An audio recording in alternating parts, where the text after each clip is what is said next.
நாமத்தினாலே கூறி வந்திருக்கிறோம். உங்களை நாங்கள் வாழ்த்து வரவேற்கிறோம். இந்த வழியில் நாங்கள் கர்த்தருடைய வார்த்தைக்காக நாங்கள் கடந்து செல்ல இருக்கிறோம். நாங்கள் அப்போஸ்தலர் புத்தகம் 2ஆம் அதிகாரத்துக்கு நாங்கள் திருப்பிக் கொள்வோம். அப்போஸ்தலர் புத்தகம் 2ஆம் அதிகாரத்தை திருப்பி நாங்கள் வாசிப்போம். 39வது வசனத்திற்கு வாசிப்போம். வாக்குத்தத்தமானது உங்களுக்கும் உங்கள் பிள்ளைகளுக்கும் நம்முடைய தேவனாகிய கர்த்தர் வரவழைக்கும் தூரத்தில் உள்ள யாவருக்கும் உண்டாயிருக்கிறது என்று சொல்லி இரக்கமுள்ள நல்ல ஆண்டவரே, உண்மை நன்றியோடு நாங்கள் துதிக்கிறோம். நன்றியோடு நாங்கள் ஸ்தோத்தரிக்கிறோம்.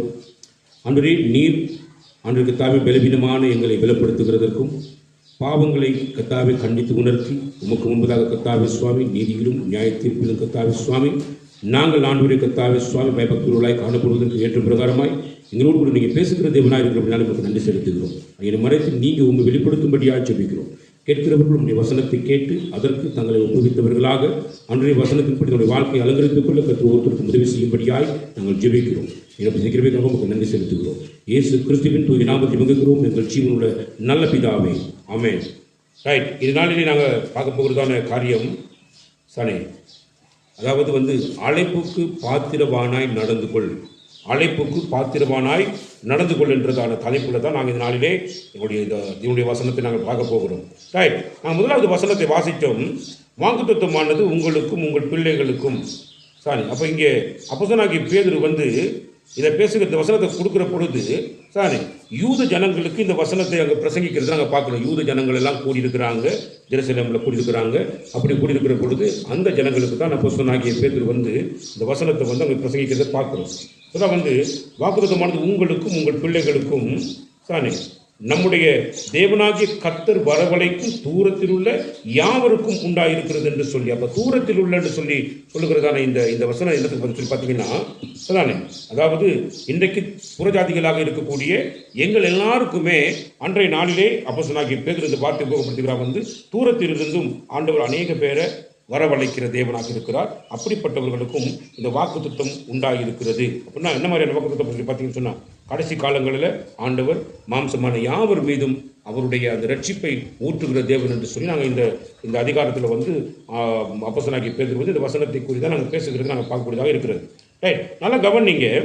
சாரி, இந்த வரவழைப்பு அப்படின்னா எங்களை வருவதற்கு அழைக்கிற தேவன். அப்போ எங்களை அழைத்து கொண்டு வருகிற தேவன் எங்கே பார்த்தீங்கன்னா அவருடைய ராஜ்யத்துக்கு தேவன் எங்களை என்ன செய்து பார்த்தீங்கன்னா அழைத்து கொண்டு வருகிறார். அப்போ நாங்கள் அழைப்புக்கு பாத்திரமானாய் நடந்து கொள்ள வேண்டும். அப்போ எப்படின்னு பார்த்தீங்கன்னா சாலை நாங்கள் வாசிப்போம் இருக்கா, எபேசியர் புத்தகம் 4ஆம் அதிகாரத்துக்கு திருப்பி 1வது வசனத்திற்காக வாசிப்போம். எபேசியர் 4 1வது வசனம்.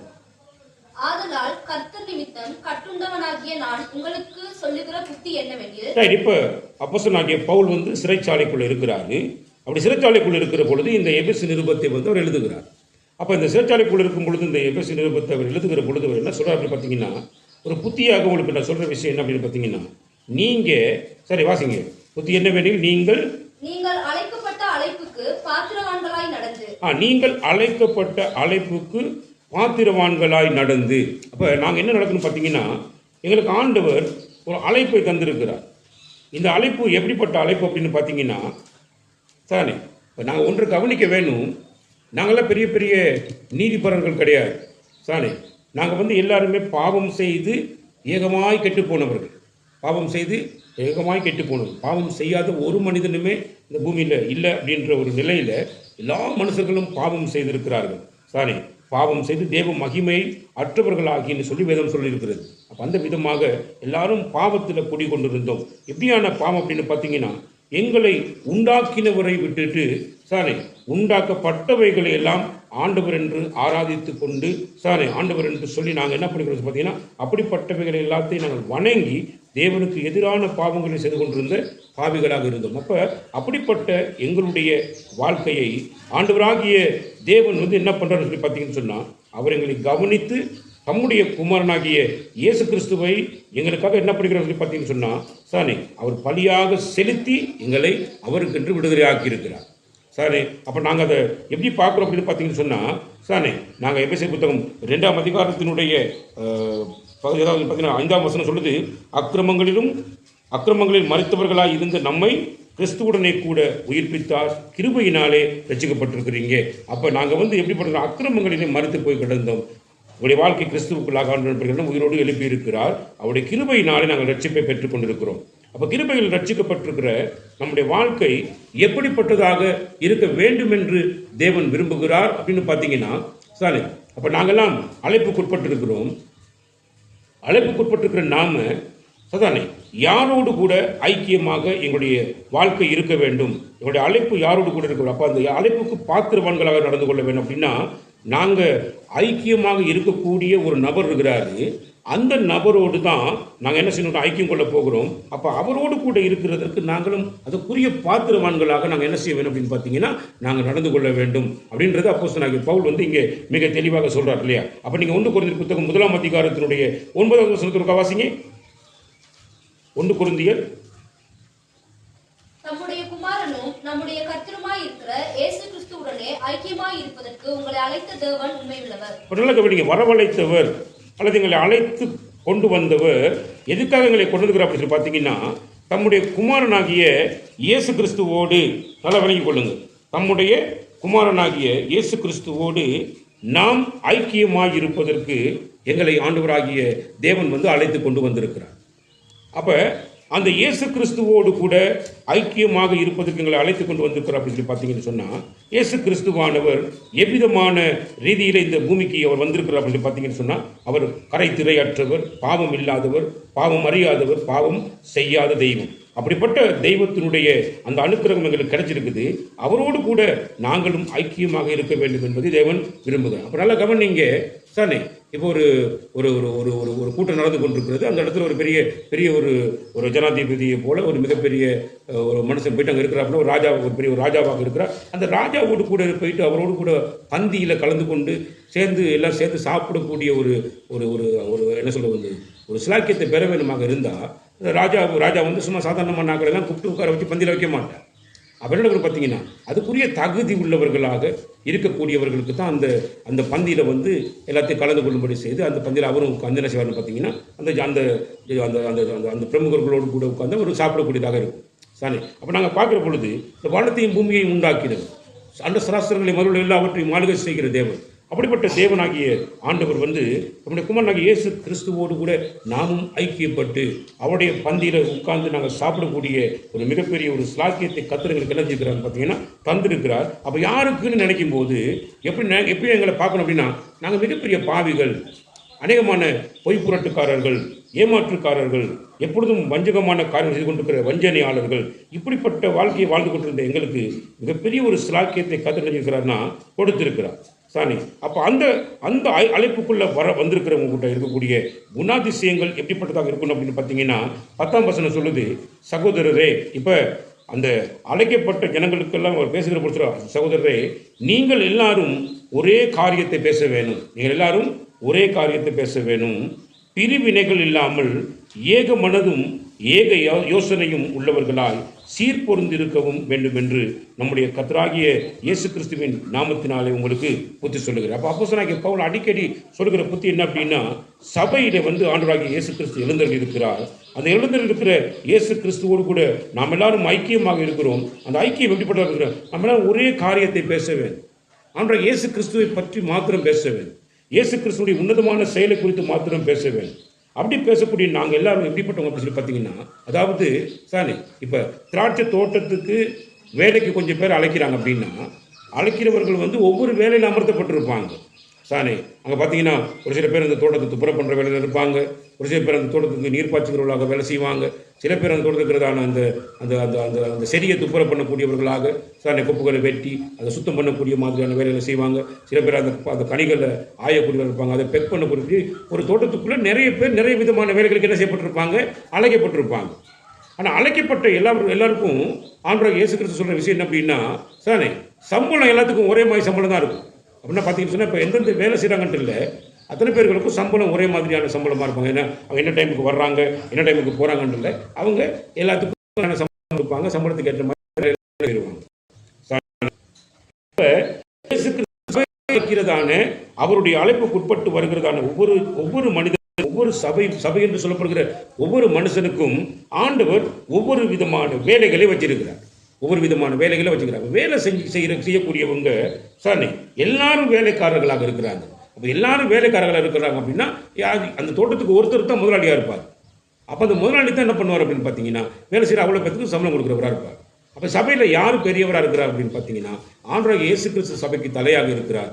நாம் எல்லாரும் அவருக்கு சரீரமாகவும் அவயவங்களாகவும் இருக்கிறோம் என்றதை வேதம் மிக தெளிவாக எங்களுக்கு என்ன செய்ய பார்த்தீங்கன்னா எடுத்துரைக்கிறது. அப்போ இங்கே பிரிவினைகள் யாரிடத்திலும் இல்லாதபடி எல்லாரும் சதானே ஏக யோசனை உள்ளவர்களாக சீர் பொருந்தி, அப்படின்னா சீர் பொருந்துன்னா சீரான ஒரு ஜீவியத்துக்கு நேராக அழைக்கப்பட்டிருக்கிற நாங்கள் சீர் பொருந்திருக்க வேணும். சாரி, நமக்குள்ள பிரிவினைகள் இருக்கக்கூடாது, தேவையற்றதான கலவரங்கள், தேவையில்லாத குழப்பங்கள் இருக்கக்கூடாது. அப்போ சபையில் நம்மெல்லாம் எப்படி இருக்கணும் அப்படின்னா, இயேசு கிறிஸ்து தலையாக இருக்கிறார்.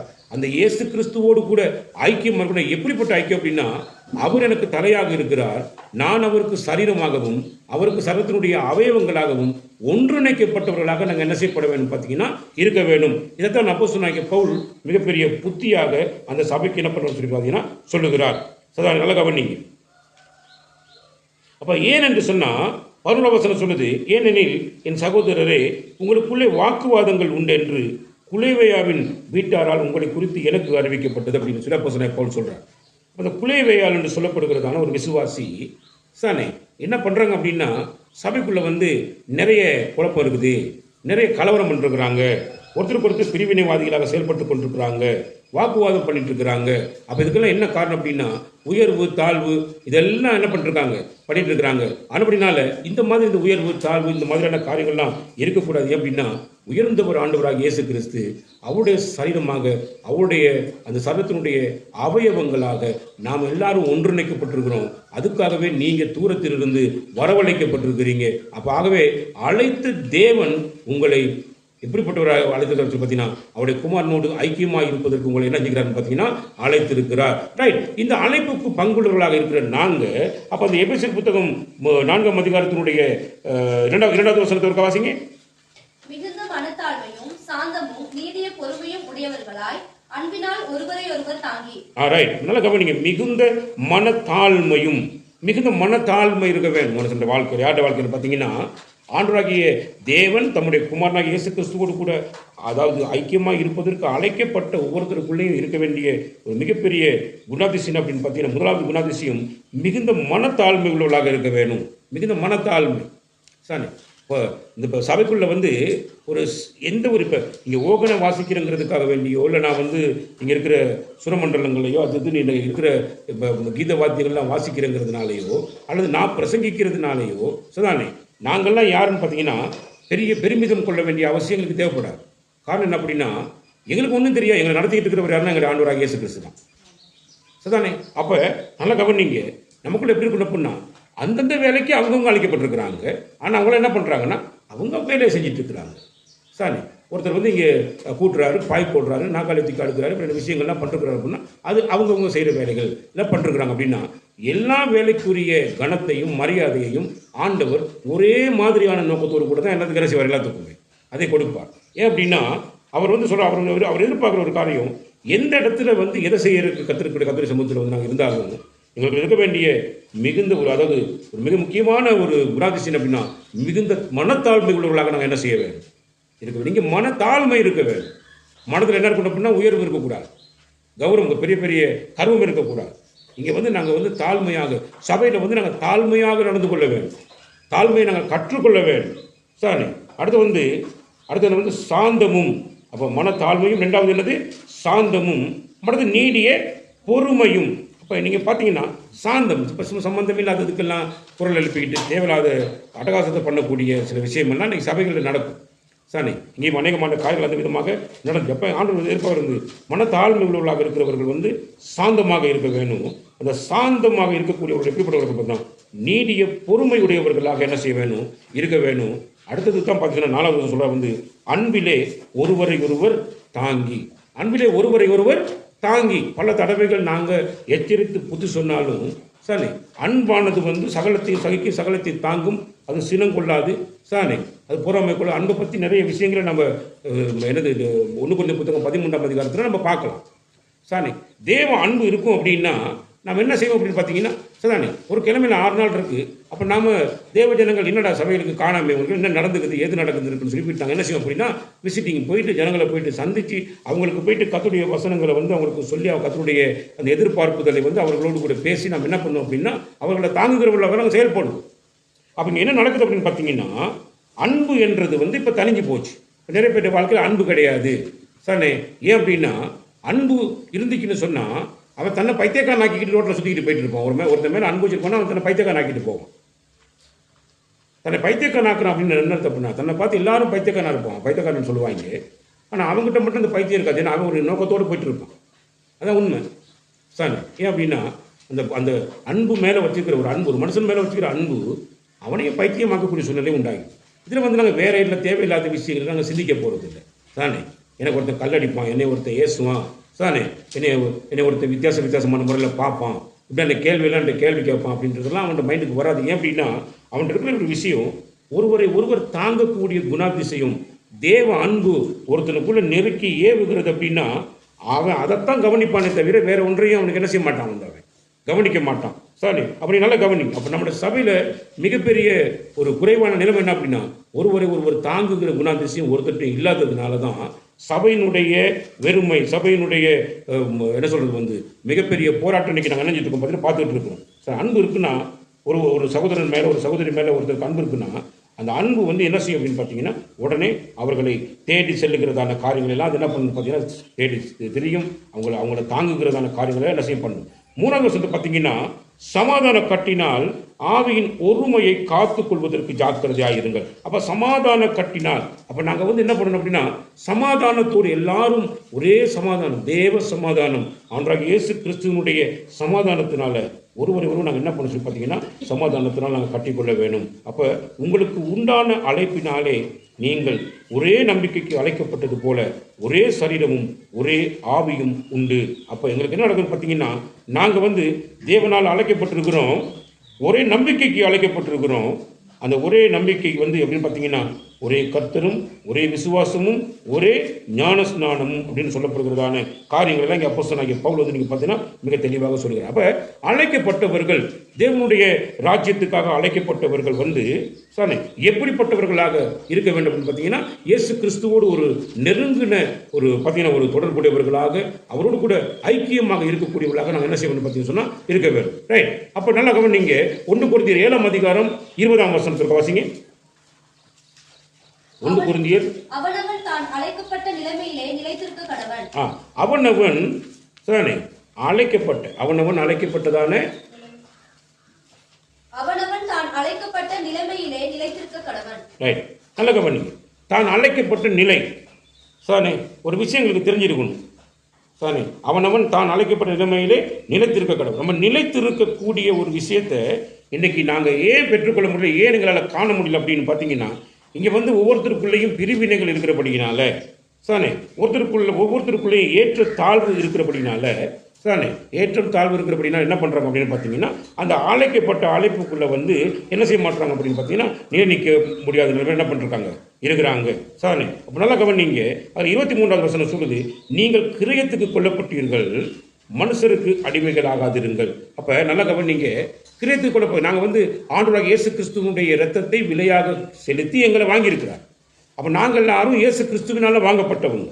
அப்படி வாங்கப்பட்டவங்க நாங்கள் யாருக்கு அடிமையாக இருக்கணும் பார்த்தீங்கன்னா இயேசு கிறிஸ்துவுக்கு தான் அடிமையாக இருக்கணுமே தவிர மனுஷனுக்கு நாங்கள் என்ன செய்யக்கூடாது, அடிமையாக இருக்கக்கூடாது.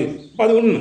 இயேசு கிறிஸ்துவுக்கு அடிமையாக இருக்க வேண்டும் சானே. அப்போ 22ஆம் வசனத்தை பார்த்தீங்கன்னா கர்த்தருக்குள் அழைக்கப்பட்ட அடிமையானவன் கர்த்தருடைய சுயாதீனனாய் இருக்கிறான். அப்போ நல்லா கவனிங்க.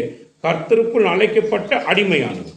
அப்போ கர்த்தருக்குள் ஒரு அடிமையாக இருந்த ஒரு மனுஷனை வந்து கர்த்தர் வந்து ஒருத்தனை அழைத்திருப்பாராக இருந்தால் சானே அவன் வந்து கர்த்தருக்கு சுயாதீனம், கர்த்தருக்கு வந்து சுயாதீனம் உள்ளவனாக இருக்கிறான். அப்படியே அழைக்கப்பட்ட சுயாதீனன் கிறிஸ்துவினுடைய அடிமையாக இருக்கிறான். அப்போ கிறிஸ்துவினுடைய அடிமையாக இருக்கிறான். ஆனாலும் அந்த கிறிஸ்துவானவர் என்ன பண்ணுறாரு பார்த்தீங்கன்னா எங்களை வந்து சதானே அவர் அடிமையாக எங்களை நடத்துகிறதும் இல்லை, அவர் அடிமையாக்குகிற தேவனும் இல்லை சானே. ஒருபோதும் இவங்க என்ன செய்ய மாட்டார், வந்து அடிமையாக்க மாட்டார் அப்படின்றதுக்கு சானே நல்லா கவனிங்க.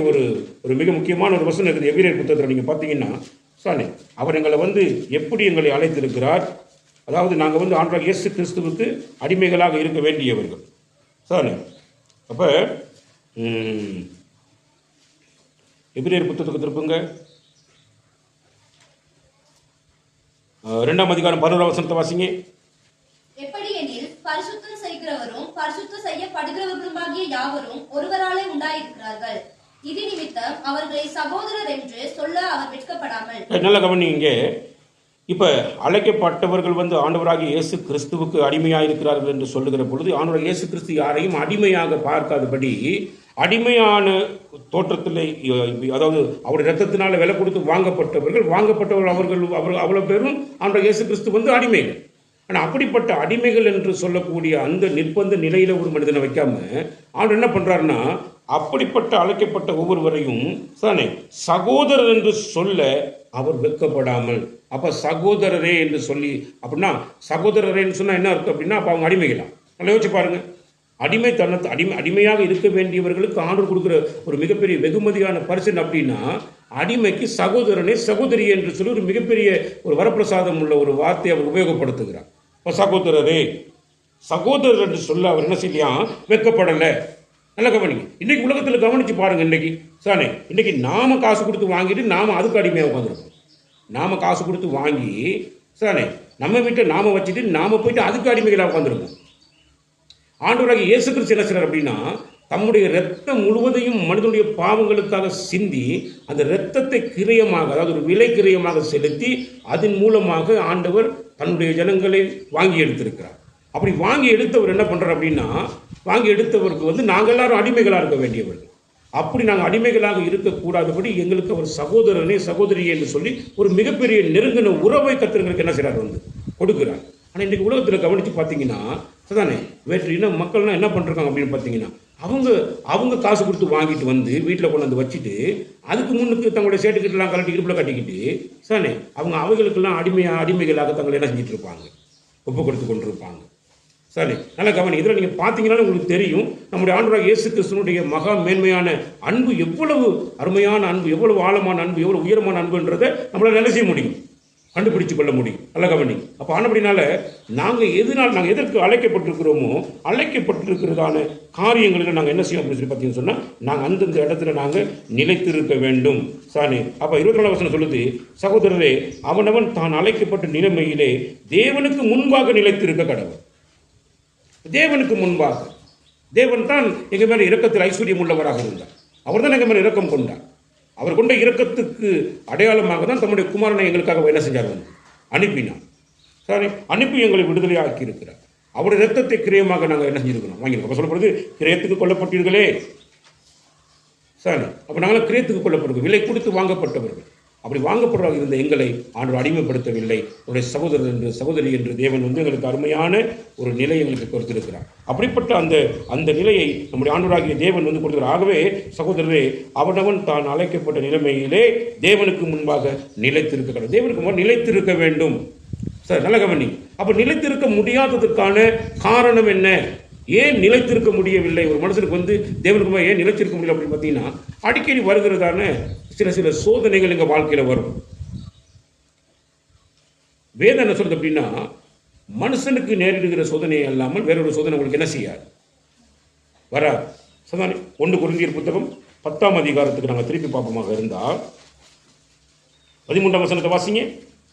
மனுஷருக்கு நேரிடுகிற சோதனையே அல்லாமல் வேற சோதனை உங்களுக்கு நேரிடவில்லை. மனுஷருக்கு நேரிடுகிற சோதனையை அல்லாமல். அப்போ மனுஷர்களுக்கு என்னெல்லாம் சோதனை வரும் அப்படின்னு நீங்கள் பார்த்தீங்கன்னு சொன்னால், அப்போ இந்த 10ஆம் அதிகாரத்தில் சில காரியங்கள் எல்லாம் அங்கே பார்க்கும்பொழுது, பழைய ஏற்பாட்டு காலங்களில் ஆண்டவராகிய தேவன் தன்னுடைய ஜனங்களை வனாந்தர பாதையில் நடத்துகிற பொழுது அவங்க நிறைய காரியங்கள் ஆண்டவருக்கு எதிராக முறுமுறுத்தார்கள். இன்னைக்கு முறுமுறுப்பு இருக்குது சபைக்குள்ள. என்ன இருக்குது பார்த்தீங்கன்னா, அதிகமான முறுமுறுப்புகள் இருக்கிறது. அவருக்கு எல்லாம் இருக்குது, இவருக்கு எல்லாம் இருக்குது, அவங்களுக்கு போடுது அப்படிங்களுக்கு சொல்லி ஒருத்தரை பற்றியும் என்ன பண்ணிக்கிறாங்க சொல்லி சபைக்குள்ளே வந்துக்கிட்டு இந்த மாதிரியான ரீதியிலெல்லாம் என்ன செய்யறதுன்னு பார்த்தா பேசிக்கிட்டு என்ன செய்யறது அப்படின்னா, அவங்க பேசுகிறது கூடாக தேவனுடைய நாமத்துக்கு எதிரான முறுமுறுப்பை முறுமுறுக்கிறார்கள். சபைக்குள்ளே இருக்கக்கூடிய ஜனங்கள், ஒவ்வொரு விதமான ஜனங்கள் வருவாங்க, சபைக்குள்ளே வருவாங்க, ஒவ்வொருத்தரும் ஒவ்வொரு விதமாக இருப்பாங்க. இப்போ நாம் எல்லாரும் ஒவ்வொருத்தரை பார்ப்போம். இதுக்குள்ளே இருக்கிற சபை மக்களுக்குள்ள யாருடைய இருதயத்தை கர்த்தருக்கு எல்லாருடைய இருதயத்தையும் தெரியும். யாரெல்லாம் கர்த்தருக்கு உண்மையாக பயப்படுகிறாங்க, யாரெல்லாம் உண்மையாக கர்த்தரை எப்படி தொழுது கொள்கிறாங்க, தொழுது கொள்கிறவர்கள் எவ்விதமாக அதற்கான அடையாளங்களை காட்டுகிறார்கள். சாரி, உதாரணத்துக்கு பார்த்தீங்கன்னா கர்த்தருக்கு பயப்படுகிறேன் என்று சொல்லுகிற ஒரு காரியத்தை நான் சொல்கிறத விட நான் மற்ற செயலில் எப்படி காண்பிக்கிறேன் அப்படின்னு பார்த்தீங்கன்னா தானே அது அவங்க நீ 4ஆம் அதிகாரத்தில் பார்த்தீங்கன்னு சொன்னால் காயின் ஆபேல் வரல நம்ம பார்க்கலாம். அவங்க வந்து என்ன செய்கிறாங்க அப்படின்னா முதல் பிள்ளைகள், முதல் மனிதர்களுக்கு பிறந்த பிள்ளைகள்.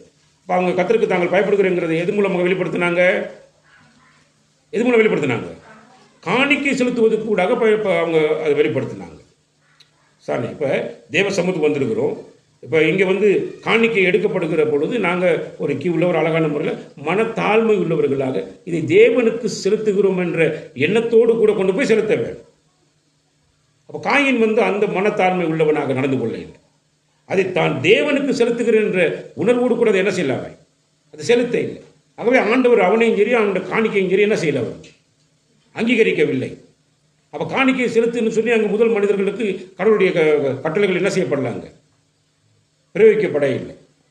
சாரி, ஆனால் கர்த்தருக்கு தாங்கள் பயப்படுகிறது மிக தெளிவாக அங்கே என்ன பண்ணுறாங்கன்னு பார்த்தீங்கன்னா அங்கே அழகான முறையில் காண்பிக்க கர்த்தருக்கு பயப்படுகிறேன் என்று சொல்லுகிறவர்கள்.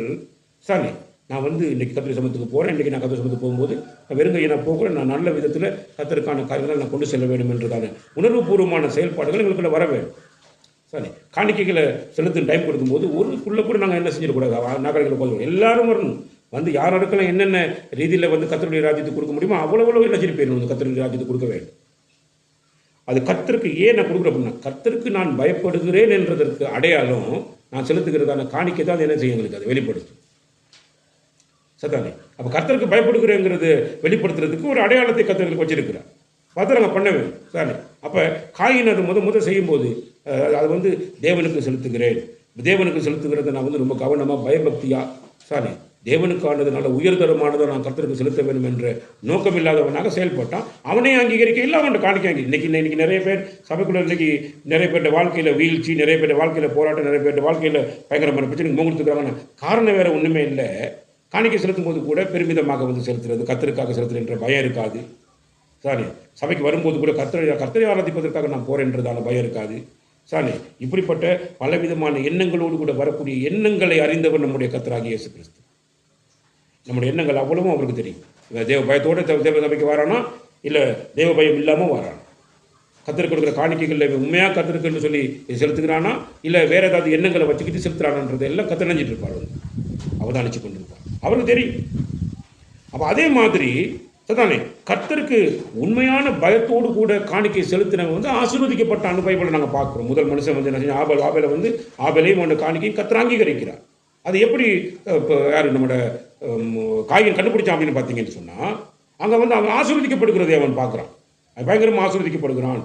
அப்போ அவனுடைய காணிக்கையும் அவரை மட்டும் தான் அங்கீகரித்து வச்சுக்கிறாருன்னு சொல்லி ஒரு பொறாமை அவனுக்குள்ள என்ன செஞ்சு படிச்சு. இன்றைக்கி சபைகளுக்குள்ள அநேகருடைய வாழ்க்கையில் நாங்கள் பார்க்குற பொழுது சாரி கர்த்தருக்கு உண்மையாக கொடுக்குறவர்களே கர்த்தர் நிறைவாக ஆசீர்வதிப்பார். நிறைவாக ஆசீர்வதிக்கிறவங்களை பார்த்துட்டு இவங்களுக்கு அப்படி அவங்களுக்கு இப்படி என்று சொல்லி நம் குடும்பத்துக்கு இருக்கக்கூடிய ஒவ்வொருத்தருக்குள்ளே ஒரு பிரிவினையான எண்ணங்கள், தேவையற்ற சிந்தனைகள் எல்லாம் உள்ள உருவாக ஆரம்பிச்சோம்.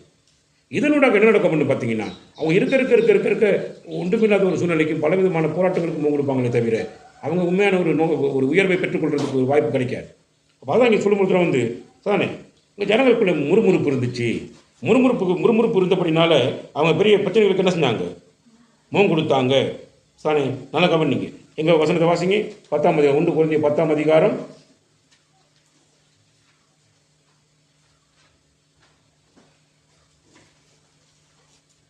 10ஆம் வசனத்தை வாசிங்க. அவர்களில் சிலர் முறுமுறுத்து சங்காரக்காரனாலே அழிக்கப்பட்டார்கள், அதுபோல நீங்களும் முறுமுறுக்காதிருங்கள். முறுமுறுக்கிறவர்கள் வந்து என்ன செய்யப்படுவாங்கன்னு பார்த்தீங்கன்னா சங்காரக்காரனால் அழிக்கப்படுவாங்க. தேவனுடைய சமூகத்துக்கு வந்து யாரும் முறுமுறுக்கக்கூடாது. தேவனுடைய இந்த காரியங்கள் எல்லாம் இது பழைய ஏற்பாட்டுக்கு எழுதப்பட்டது அப்படின்னா இங்கே எங்களுக்கு திருஷ்டாந்தமாக வெளிப்படுத்த வேண்டிய அவசியம் எங்களுக்கு வந்திருக்காது. கர்த்தர் ஏன் அதை சொல்கிறார், ஏன் அப்போஸ்தலன் பவுல் மூலமாக சொல்கிறார் அப்படின்னா சானே அங்கே பாருங்கள் வந்து அவங்க என்ன பண்ணுறாங்கன்னு சொல்லி பார்த்தீங்கன்னா சதானே நல்லா கவனிங்க. 6ஆம் வசனத்தை பார்த்தீங்கன்னு சொன்னால் அவர்கள் இச்சித்தது போல நாமும் பொல்லாங்கானவைகளை இச்சியாதபடிக்கு இவைகள் நமக்கு திருஷ்டாந்தங்களாக என்ன செய்யப்பட்டிருக்கிறது, திருஷ்டாந்தங்களாக இருக்கிறது. சார் அப்படின்னா பார்த்தீங்கன்னா அவங்க என்ன பண்ணுவாங்கன்னா நிறைய காரியங்களில் வந்து தேவையற்ற விஷயங்களுக்கெல்லாம் இச்சித்து ஆண்டவருடைய சமூகத்தை விட்டு நினைச்சிட்டாங்க, விலைக்கு போனாங்க. ஜனங்கள் புசிக்கவும் குடிக்கவும் உட்கார்ந்து விளையாட எழுந்திருந்தார்கள் என்று எழுதியிருக்கிறபடி அவர்களில் சிலர் விக்கிர ஆராதனைக்காரராக ஆனது போல நீங்களும் ஆகாதிருங்கள். அவர்களில் சிலர் வேசித்தனமும் பண்ணி ஒரே நாளில் 23,000 பேர் விழுந்து போனார்கள். அதுபோல நாமும் வேசித்தனம் பண்ணாதிருப்போமாக. சாரி, வேசித்தனம்னா என்னது அப்படின்னா குட்டி வெறி களியாட்டம் தேவையில்லாத பிரச்சனை எல்லாம் பண்ணி செஞ்சுட்டு போயிட்டீங்கன்னா நீங்களாம் என்ன செய்ய முடியும்? அங்கே அந்த நேரத்தில் எத்தனை பேர் வந்துக்கிறாங்க? 23,000 பேர் வந்துக்கிறாங்க. அப்போ நீங்கள் அதை பண்ணீங்கன்னா நீங்களும் விழுந்து போயிடுவீங்க. சாரி, அப்போ அடுத்த சொல்ல நீங்கள் ஆண்டருக்கு எதிராக முறுமுறுக்க போவாதீங்க. அவங்கள ஒரு மாதிரி செய்கிறாரு, இவங்கள ஒரு மாதிரி செய்கிறார், அப்படி இப்படி சொல்லி கத்தருக்கு முடியல நானும் போயிட்டு இருக்கிறேன், கத்தரி சமூகத்துக்கு வரேன் போகிறேன், எனக்கு எந்த விதமான ஆசீர்வாதம் இல்லையே, தொடர்ந்து கஷ்டப்பட்டுருக்கேன், போராடிட்டு இருக்கேன்னு சொல்லி நீங்கள் அப்படியெல்லாம் வாயத்தொடர்ந்து சொல்கிறீங்களா இல்லை சிந்திக்கிறீங்கன்னு சொல்லி பார்த்தீங்கன்னா அப்படிலாம் நம்ம சிந்திக்கவோ சொல்கிறதுக்கும் முடியாது. காரணம் அப்படின்னா நாம் அழைக்கப்பட்ட அழைப்புல நாங்கள் சரியாக நிற்போம் அப்படின்னு பார்த்தீங்கன்னா கர்த்தர் நிச்சயமாக நமக்குரியதாக அவர் செஞ்சு முடிச்சிருப்பார். அங்கே எந்த விதமான காரியமும் தடையாக என்ன செய்யாது இருக்காது. அப்போ நீங்களும் முறுமுறுப்பு இருக்காதீங்க. அப்போ அவர்களும் சிலர் முறுமுறுத்து சங்காரக்காரன் அழைக்கப்பட்டார்கள். அதுபோல் நீங்களும் என்ன செய்யாதீங்க? முறுமுறுக்காதீர்கள். அப்படி முறுமுறுத்தீங்கன்னா நீங்களும் என்ன செய்யப்படுவீங்க? சங்காரக்காரனால அழிக்கப்படுவீங்க அப்படின்றது அப்போ சொன்னாங்க. பவுல் மிக தெளிவாக என்ன படிக்கிறாங்க சொல்லிக்கிறேன். அப்போ எங்களுடைய சாப்பாட்டு பிரச்சனைகள், உடுப்பு பிரச்சனைகள், சாணி எங்களுடைய என்ன சொல்கிறது எங்களுடைய வாழ்வாதார பிரச்சனைகள் எல்லாம் எங்கள் வாழ்க்கையில் வந்துக்கிட்டு இருக்கலாம். இதெல்லாம் வரும். இது மனுஷர்களுக்கு நேரிடக்கூடிய சோதனைகள். இந்த சோதனைகள்லாம் இப்போ எங்களுக்கு இப்போ பண பற்றாக்குறை இதெல்லாம் எங்கள் வாழ்க்கையில் வரும். இதெல்லாம் வருகிற போதெல்லாம் நம்ம என்ன பண்ணுறோம் அப்படின்னு பார்த்தீங்கன்னா தானே யாரையாவது ஒருத்தரை பிடிச்சிக்கிட்டு அவங்கள ஒரு விக்கிரகத்தை மாதிரி நடத்துறது, அவங்ககிட்ட போய்ட்டு என்ன அவங்கள போய்ட்டு பணிந்து கொள்வது, அவங்கள கண்டா பயப்படுறது, அவங்களுக்கு அடிமையாக இருக்கிறது, அவங்கக்கிட்ட வாங்கிக்கிட்டு நாங்கள் என்ன பண்ணுறோம்னா அவங்களுக்கு தான் கடவுள் மரியாதை. கடவுளுடையனால நாம் என்ன பண்ணிடுவோம்? அவங்களுக்கு கொடுத்துருவோம். இப்போ கடை வாங்குகிற நேரம் கடன் பிரச்சனைகளில் போய்ட்டு போராடுற சில பேர் என்ன பண்ணுவான்னு சொன்னால் அப்படிப்பட்ட ஆக்கால் தெரிந்து கொண்டு இப்போ காசுகளை வாங்குவாங்க. அவன் சொன்னால் இங்கே நீங்கள் இன்றைக்கி ஞாயிற்றுக்கிழமை காலையில் வந்துடணும், இப்படி ஒரு வேலை பண்ணுவோன்னு அவன் என்ன பண்ணுவான் அப்படின்னு கேட்டால் அந்த மனுஷனுக்கு பயந்து நடுங்கிட்டு போயிட்டு எங்கே போய் உட்காந்துருப்பான்? அங்கே போய்ட்டு உட்காந்துருப்பான். அப்போ அவன் யார் ஆராதிக்கிறான்? அந்த மனுஷனை விக்கிரமாக மாற்றிடுறான். விக்கிரமாக மாற்றி அந்த விக்கிரகத்தை ஆராதனை செய்ய ஆரம்பிச்சிருவான். அப்போ என்ன நடக்குது அப்படின்னா ஒவ்வொரு மனுஷனோட லைஃப்லையும் சில பிரச்சனைகள் வரும். இந்த பிரச்சனைகளுக்கெல்லாம் தீர்வு ஆண்டவராக இயேசு கிறிஸ்து அப்படிங்கிறத நம்ம உணரணும். ஏன் அப்படின்னா என்னை அழைத்து கொண்டு வந்தவர் அவர். அப்போ அழைத்து கொண்டு வந்து என்னை விட்டது ஆபிரகாமை கொண்டு வந்து அழைத்து கொண்டு வந்து விட்டுருவார். அவர் தான் தேவையில்லாத வேலை பண்ணிட்டு போயிட்டு இருப்பார். சார் பஞ்சம் வரும்போது கடவுளைக்கு ஆண்டே இவ்வளோ பெரிய பஞ்சம் நீங்கள் கொண்டு வந்தீங்க, காரணம் தேசத்துக்கு கொண்டு நீங்கள் பார்த்தா எனக்கு பஞ்சம் உண்டாயிருச்சு. அப்போ அவர் கேட்கல, அவர் தேவையில்லாத ஊர்லெல்லாம் போக ஆரம்பிச்சிட்டார். இன்றைக்கி நம்முடைய லைஃப்பும் அப்படி தான் அழைத்து கொண்டு வரப்பட்டிருக்கிறோம். கிறிஸ்துவோடு கூட ஐக்கியமாக இருப்பதுக்கு எங்களை அழைச்சிக்கிறார் ஆண்டவர் அப்போ அவர் அழைச்சி உண்மை உள்ளவராக இருக்கிறாரு. அப்போ நாம் என்ன பண்ணணும் அப்படின்னா சார் நம்முடைய தேவைகளை கர்த்தரை சார்ந்திருக்க வேண்டும். கர்த்தரை சார்ந்திருந்தால் அவர்கள் அந்த கர்த்தர்களுக்கான விஷயங்களை எங்களுக்கு என்ன செய்வார்? எல்லாம் எங்களுக்கு எல்லாம் சந்திப்பார். வேசித்தனங்கள் இருக்கக்கூடாது, விபச்சார மார்க்கமாக நாங்கள் தெரியக்கூடாது, தேவையில்லாத வேலை நாங்கள் பண்ணக்கூடாது அப்படின்னு சொல்கிறார். சொல்லிட்டு நல்ல கவனிங்க சானே. அப்படியே சொல்கிறார் சானே பாருங்கள், மனுஷருக்கு நேரிடுகிற சோதனையை அல்லாமல் வேறு சோதனை உங்களுக்கு என்ன செய்யறதில்லை. அப்போ அதுக்கு முன்னாடி சொல்கிறேன், இப்படி இருக்க தன்னை நிற்கிறவன் என்று எண்ணுகிறவன் விழாதபடிக்கு எச்சரிக்கையாக இருக்க கடவுள். நீ நிறைய பேர் நான் சரியாக தான் இருக்குங்க, நான் சரியாக தான் செஞ்சுட்டு இருக்கிறேன் தானே, நான் எந்த சூழ்நிலையும் என்ன செய்ய மாட்டேன், விழுந்து போயிட மாட்டேன் அப்படி இப்படின்னு தாங்களே பெருமை பாராட்டி கொண்டிருப்பாங்க. தாங்களே பெருமை பாராட்டுவதற்கு ஒருவனாலும் முடியாது இந்த உலகத்துக்குள்ள. ஏன்னா யாருக்கும் பெருமை பாராட்ட முடியாதபடி தானே பெருமை உள்ளவர்களுக்கு கர்த்தர் எதிர்த்து நிற்கிறார்னு வேதம் சொல்லுகிறது. யாரும் பெருமையாக என்ன செய்யலாம், நிற்க முடியாது. பெருமை உள்ளவர்களுக்கெல்லாம் யார் எதிராளியாக இருக்கிறது? கர்த்தர் எதிராளியாக இருக்கிறார். சும்மா சாதாரண ஒரு பெருமையெல்லாம் இங்கே கொண்டாடல சாணி. சபையில் கொஞ்சம் ஒரு கறி வச்சு கொண்டு வந்து கொடுத்துட்டா ஒரு சபையில் கொடுத்துட்டா ஒரு பெருமை வந்துடும். சாப்பாடாக கொண்டு வந்துட்டு ஒரு பெருமை வந்துடும் சாணி. சபையில் ஏதாவது ஒரு சின்ன காரியங்கள் பண்ணாலும் அங்கே பெருமை வந்துடும், அவங்க செய்கிறவங்களுக்கு பெருமை வந்துடும். எனக்கு தெரியும் இதை யாருக்கு பண்ணுறோம், இது யாருக்காக நாங்கள் இதெல்லாம் செயல்பட்டு கொண்டிருக்கிறோம். நாங்கள் எங்களுக்கு தெளிவு வரும்போது இது என்ன ஆனது, நாம் அப்படிலாம் செய்கிறது தொடர்ச்சி செஞ்சுக்கிட்டே போயிட்டுருப்போம் சாணி. ஒரு நாள் செஞ்சுட்டு கிட்டத்தட்ட 90 நாள் செய்யாமல் விட மாட்டோம். ஏன்னா தொடர்ச்சி செஞ்சுக்கிட்டே போயிட்டு இருப்போம். காரணம் என்ன? கர்த்தர் கொடுத்துருக்கிறாரு, கர்த்தர் கொடுத்தது நம்ம பண்ணிருக்கிறோம் அப்படிங்கிற சிந்தனை வந்தால் நம்ம தொடர்ந்து என்ன பண்ணிருப்போம், ஒரு விஷயத்தை செஞ்சு கொண்டே இருப்போம். இது தனக்கு தானே பெருமை அடித்தோன்னே ஒரு கிழமை பண்ணுவாங்க, அடுத்த கிழமை ஆளே இருக்க மாட்டாங்க. பிரச்சனை வேறு மாதிரி போய்கிட்டு இருக்கும். எல்லாத்துக்குள்ளேயும் ஒரு பெருமை தலக்கணம் மனசுக்குள்ள வரும். இப்படிப்பட்ட தலக்கணம் பெருமை யாருக்குள்ள வருதோ அவர்களுக்கு எதிரி ஆண்டவராக இயேசு கிறிஸ்துவாக இருப்பார். நல்லா புரிஞ்சு கொள்ளுங்கள். அதெல்லாம் அப்போ மனுஷனுக்கு சோதனைகள் வரும். இப்படிலாம் சோதனைகள் வருகிற பொழுது ஒரு மனுஷன் என்ன யோசிக்கணும் அப்படின்னா, வாசிங்க அந்த வசனத்தை. அப்படி அதாவது மனுஷனுக்கு நேரிட சோதனை அல்லாமல் வேறு சோதனை உங்களுக்கு நேரிடவில்லை, தேவன் உண்மை உள்ளவராக இருக்கிறார். யார் அப்படின்னா உங்களை அனைத்த தேவன் உண்மை உள்ளவராக இருக்கிறார். உன்னை அழைச்சி கொண்டு வந்திருக்கிற தேவன் உண்மை உள்ளவராக இருக்கிறார். அவர் பொய்யான கடவுள் கிடையாது, அவர் உண்மையான தேவனாக இருக்கிறார். அப்போ சொல்லிட்டு உங்கள் திராணிக்கு மேலாக நீங்கள் சோதிக்கப்படுகிறதற்கு அவர் இடம் கொடுக்காம சோதனையை தாங்கத்தக்கதாக சோதனையோடு கூட அதுக்கு தப்பித்துக் கொள்ளும்படியான போக்கையும் என்ன பண்ணுவார்னா உண்டாக்கிடுவார். அப்ப சோதனைகளுக்கு தப்பிக்கிறது எப்படி? சோதனை வருகிற பொழுது தேவனிடத்துக்கு நாங்கள் நெருங்க வேண்டும். நெருங்கி எங்களுடைய ஜெபங்களை விண்ணப்பங்களை கர்த்தருக்கு முன்னிலையில் ஸ்தோத்திரத்தோடு கூட அவருக்கு நாங்கள் ஏறெடுக்க வேண்டும். அப்போ தேவன் எங்களுக்கு கூடிய தேவ சமாதானத்தை எங்களுக்குள்ள கொண்டு வந்துருவார். அப்போ எங்களுக்கு அது தெளிவாக தெரிஞ்சிருக்க வேண்டும். இது என்ன நடக்குது அப்படின்னா, சில பிரச்சனைகள்லாம் வந்தோடனே கமுக்கம்மா பக்கத்து வீட்டில் உள்ளவங்களை கூட்டிக்கிட்டு மெல்ல போகிறது, சாயம் பார்க்குறது. எனக்கு அப்போ தான் போவாங்க, அட்ட குறி சொல்கிறவங்க கிட்ட போவாங்க. போயிட்டு குறி சொல்கிறது, என்ன இது எப்படி நன்னா முடியாது தெரியல. அப்போ யாராவது கூப்பிட்டோன்னே அங்கே பிடிங்கிட்டு போகிறது. அப்போ என்ன நடக்குது அப்படின்னா, அதுதான் இங்கே அப்போஸ்தலனாகிய பவுல் அடுத்த வசனத்தில் சொல்கிறாரு, 14 வசனம். அந்த பார்த்தீங்க தானே, சோதனை வரும்போது விக்கிரக ஆராதனைக்கு விலகி ஓடு. விக்கிரக ஆராதனைனா என்ன அப்படின்னா, சாரணே நீங்கள் கொலோசிய புத்தகத்தை திருப்புகிற பொழுது அது மிக தெளிவாக சொல்லியிருப்பார். அந்த விக்கிரக ஆராதனைனா என்ன அப்படின்னு சொல்லுவார். வாசிங்க, விக்கிரக ஆராதனை அப்படின்னா என்னங்கிறத நீங்கள் என்ன செய்யலாம். கொலோசிய புத்தகம் 3ஆம் அதிகாரம் 5வது வசனத்தினுடைய பி பகுதி. விக்கிரக ஆராதனையாகிய பொருளாசை. அப்போ இந்த விக்கிரக ஆராதனை என்னத்தில் வருதுன்னா பொருளாசையில் வருது. சரி, இப்போ விக்கிரக ஆராதனைனா பொருளாசை, பொருள் மேலே பற்றுதலாக இருக்கக்கூடியவர்கள்.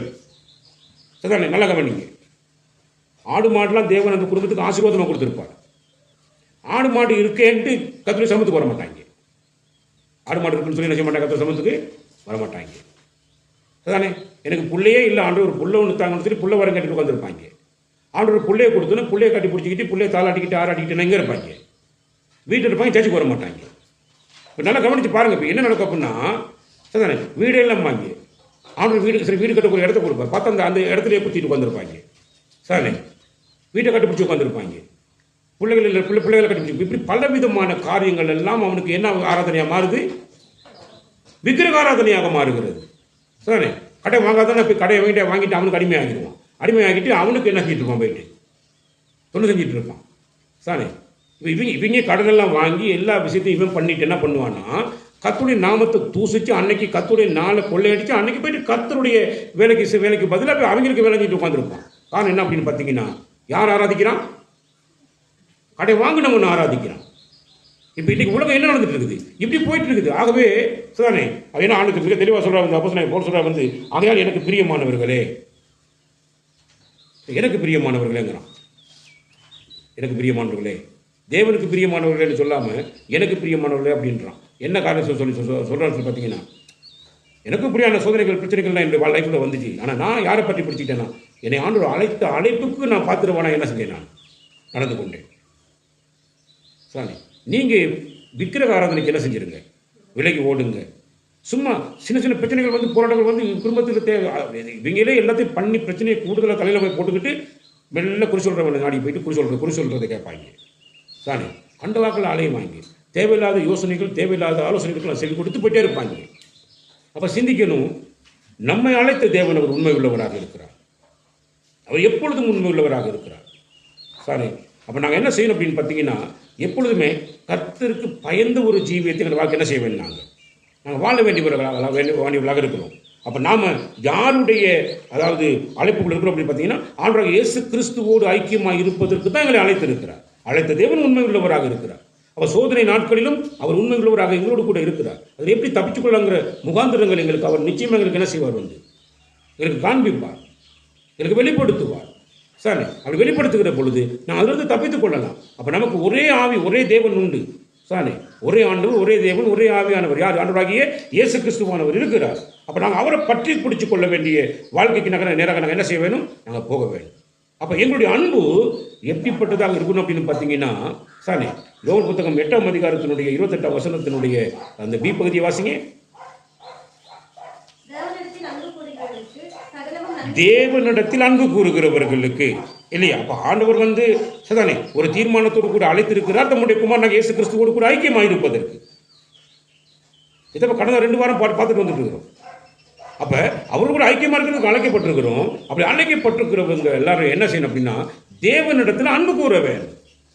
அப்படி அன்பு கூர்ந்தால் என்னுடைய லைஃப்ல வருகிற, என்னுடைய வாழ்க்கையில் வருகிற எந்த சோதனைகளாக இருந்தாலும் சரி, அது எப்பேற்பட்ட காரியமாக இருந்தாலும் சரி, அது எப்படிப்பட்டதாக மாறும் அப்படின்னு பார்த்தீங்கன்னா அது நன்மைக்கு ஏதுவாகவே என்ன செய்யும், எங்கள் வாழ்க்கையில் மாறும். நன்மைக்கு ஏதுவாகவே மாறும்.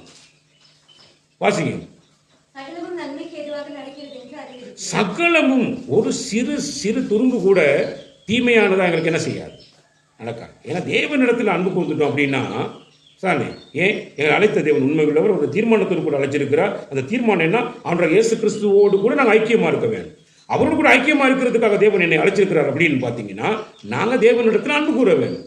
தேவனிடத்தில் எங்களுடைய அன்பு சரியானதாக இருக்கும் அப்படின்னு பார்த்தீங்கன்னா நல்லா கவனிங்க, சகலத்தையும் ஆண்டவர் நன்மைக்கு ஏதுவாகவே என்ன செய்வார், நடப்பிப்பார் என்றதான அறிவு எங்களுக்குள்ள என்ன செஞ்சிடும் வரவு. அந்த அறிவு எனக்குள்ள வந்துட்டா நான் விக்கிரக ஆராதனைக்கு விலகி ஓடுகிற மனிதனாக என்ன செய்வேன், இருப்பேன்.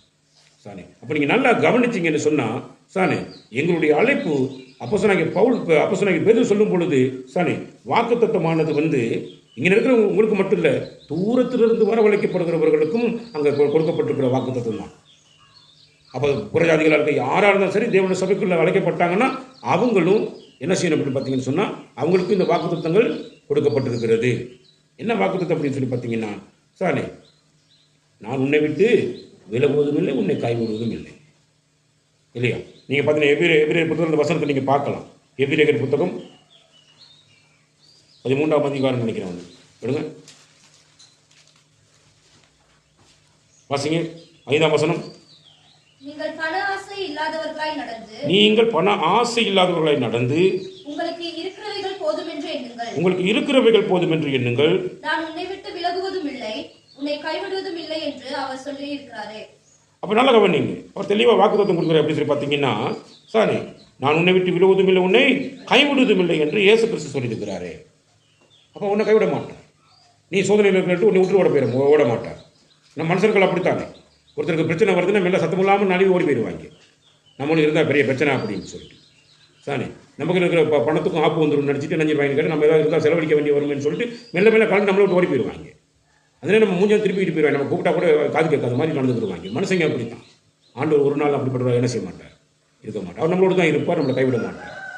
சாரி நம்மளை அழைத்த தேவன் உண்மைகளோடாக இருக்கிறார். ஆகவே வேதம் என்ன சொல்லி மறுபடியும் சொல்லுங்க, உங்களை அழைத்த அழைப்புக்கு பாத்திரவான்களாய் நடந்து கொள்ளுங்கள்.